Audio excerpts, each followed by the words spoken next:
Le Tout-Puissant a dit, Ibrahim était un guide soumis à Dieu, voué exclusivement à lui, et il n'était pas du nombre des associateurs.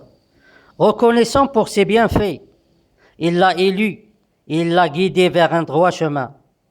Et nous lui avons donné une belle part ici-bas, et il sera dans l'au-delà du nombre des gens de bien.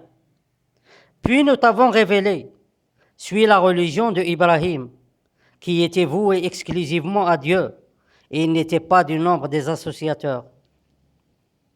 Certains des anciens messagers et prophètes, eux aussi ont suivi leur Seigneur qui est dans le ciel.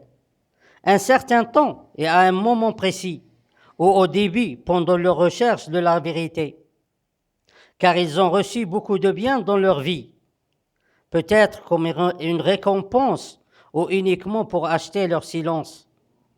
Mais il reste que ces seigneurs qui sont dans le ciel sont des faux seigneurs, car tout bien, soit qu'il vienne de Dieu Tout-Puissant, lui seul et sans aucun associé, et il sera accepté.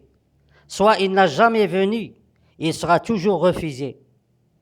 Puisque Dieu Tout-Puissant est vrai, et il est présent, et c'est lui le Seigneur, et c'est lui le Créateur, et c'est lui le meilleur pourvoyeur.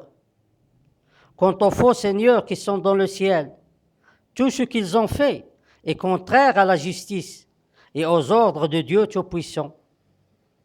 Et la preuve se trouve partout, près de nous et aussi loin de nous. Tous ces prophètes n'ont rien perdu, car Dieu Tout-Puissant a accepté leur croyance et leur sort est le paradis où ils vont rester éternellement. Grâce à leur loyauté envers Dieu Tout-Puissant et grâce à leur recherche permanente de la vérité. Mais aujourd'hui, il est nécessaire que le prophète Ibrahim apparaisse dans le ciel pour témoigner contre ces faux seigneurs qui sont dans le ciel. Il n'a qu'à regarder autour de lui et dire un mot de vérité pour que les gens savent la vérité et la réalité de ces faux seigneurs.